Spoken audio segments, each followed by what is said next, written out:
अस्सलामुअलैकुम my YouTube family, कैसे हैं आप सब। मैं उम्मीद करती हूँ कि आप सब बिल्कुल खैरियत से होंगे, अपने घरों में खुश और आबाद होंगे और मज़े से होंगे। मैं भी अल्हम्दुलिल्लाह बिल्कुल ठीक हूँ और मैं वेलकम करती हूँ आज के आपको इस नए व्लॉग में। तो जी, हमारी तो सुबह का रोज़ ही आगाज़ इस तरह ही होता है, लेकिन आज मैं इनके कपड़े प्रेस करना भूल गई थी, जिसकी वजह से मुझे सुबह ही सुबह इनके कपड़े प्रेस करने पड़े। और आज धूप बहुत ज़्यादा तेज़ निकली हुई है, तो लग रहा है कि ये वाकई में आज मुल्तान है, क्योंकि इतने दिनों से कोई धूप नहीं निकल रही थी। तो मैंने यहाँ पर आज इनको इस तरह का अंडा दिया, क्योंकि रोज़ ही मुझे कहीं ना कहीं से गिरी हुई जर्दी मिल जाती थी, चोरी छुपे मुझसे फेंक ही देते थे कहीं ना कहीं। तो आज हुआ मेरे साथ कुछ इस तरह कि कुछ दिनों से जैसे स्कूल स्टार्ट हुए हैं, मेरे बच्चों के पेपर जो हैं इनके स्कूल में होते हैं, एनुअल पेपर इनके होने हैं अगस्त के एंड में। लास्ट ईयर तो हुए थे वो सितंबर में, लेकिन अब वो कह रहे हैं कि हर साल जो हैं वो इंशाल्लाह अगस्त में ही होंगे। तो उन्होंने सिलेबस तो कवर करवा दिया था। अब देखें, यहाँ दोपहर को फिर बारिश शुरू हो गई। सुबह इतनी गर्मी थी, ये दोपहर को बारिश हो रही है यहाँ पर, ये मैं दरमियान में आपको बताती जाऊँ।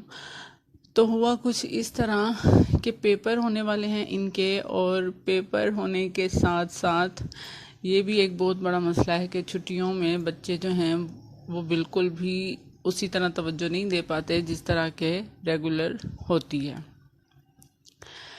तो मेरे साथ कुछ इस तरह का मसला हुआ, और यहाँ पर मैं दरमियान में आपको पहले ये बताती जाऊँ कि ये बता रही हूँ मैं आपको ज़बरदस्त किस्म की जो है बालों के लिए कंडीशनर, और ये इसमें आप फ्री ऑफ कॉस्ट बनेगी आपके लिए। तो बिल्कुल ही ये देखें, ये ऐसे लग रहा होगा आपको या तो मैंने कपड़ों को देने वाला जो मैदा होता है वो बनाया हुआ है, या फिर ये कोई खीर वगैरह है, लेकिन ये कुछ भी नहीं है। ये वो चीज़ है जिसको हम अक्सर वेस्ट कर देते हैं और इसको बिल्कुल हम यूज़ नहीं करते हैं। जैसा कि आपने मेरे कल के व्लॉग में देखा था, मैंने बनाई थी दाल चावल। तो चावल जो मैंने बॉईल किए थे उसका पानी मैं कभी भी वेस्ट नहीं करती, क्योंकि जो चावल है उसके इतने ज़्यादा फ़वाद हैं, और उसके पानी के तो उससे भी ज़्यादा बेहतरीन किस्म के फ़वाद हैं। तो मैं जो ये रेमेडी आपको बता रही हूँ, जो भी मेरी बहन यूज़ करेगी इसको, तो प्लीज़ जब इसके आप रिज़ल्ट देखिएगा, मेरे लिए प्लीज़ कोई ना कोई दुआ ज़रूर कर दीजिएगा, क्योंकि इसके मिलने वाले हैं आपको बहुत ही ज़बरदस्त रिज़ल्ट। तो जो हम चावलों का पानी अक्सर बहा देते हैं, उसका ये बहुत ही बेहतरीन ये हेयर कंडीशनर बनता है। तो कल मैंने इसको रख दिया था फ्रिज में, क्योंकि मैंने बॉईल किए थे शाम को ये राइस, तो इसको मैंने आज बालों में लगाना था। तो इसके रिज़ल्ट फिर मुझे बताइएगा। और यहाँ पर जी याहिया और मुस्तफ़ा दोनों अपने टेस्ट दिखा रहे हैं, और मैं आपसे यही बात शेयर कर रही थी कि मुस्तफ़ा के मार्क्स जो हैं वो मुसलसल कट रहे थे, डेली कट रहे थे, और याहिया की राइटिंग में भी थोड़ी प्रॉब्लम हो रही थी। तो इनके बाबा मुझे कह रहे थे कि आप जाके टीचर से बात करके आएँ। तो ये शर्मा रहा था, ये अपना टेस्ट नहीं दिखा रहा था, क्योंकि इसका एक मार्क नंबर जो है वो उसमें से कटा हुआ था।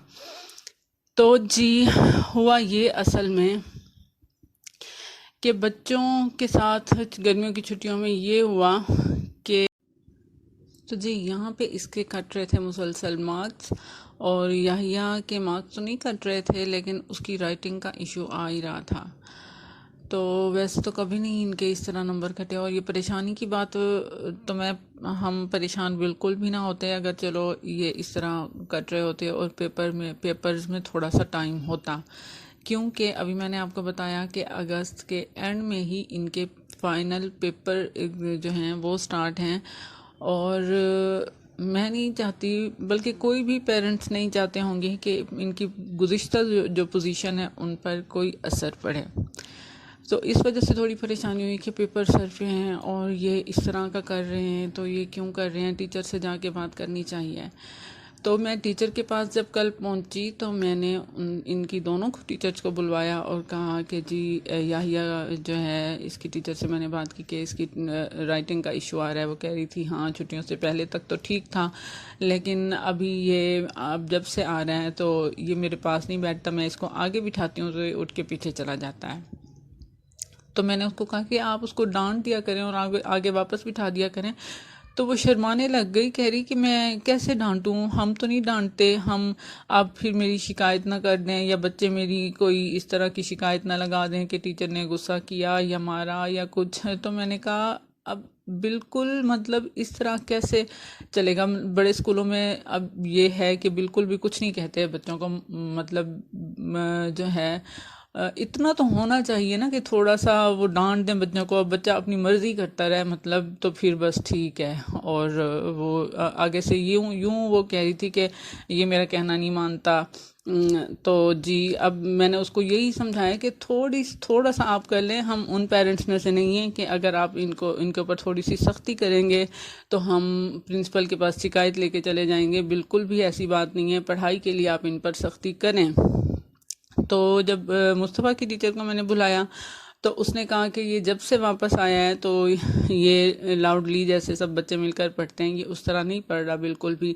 तो इस वजह से इसके थोड़े स्पेलिंग मिस हो रहे हैं या ऐसे कोई भी चीज़ मिस हो रही है, क्योंकि ऊंची आवाज़ से नहीं पढ़ रहा। जैसे ही बच्चे जब मिलकर पढ़ते हैं तो उनको वो जल्दी से सारा कुछ याद भी हो जाता है।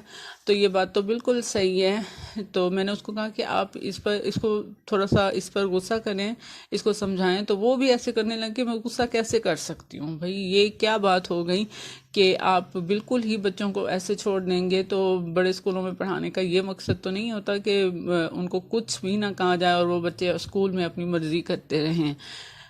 तो फिर मैंने उनसे यही कहा कि आप दोनों को मेरी तरफ से परमिशन है कि आप मेरे बच्चों पर सख्ती कर दिया करें और इनको डांटना हो डांट भी दिया करें, तो इनको कंट्रोल में रखें। मैं कभी भी आपकी कोई शिकायत प्रिंसिपल तक नहीं पहुंचाऊंगी।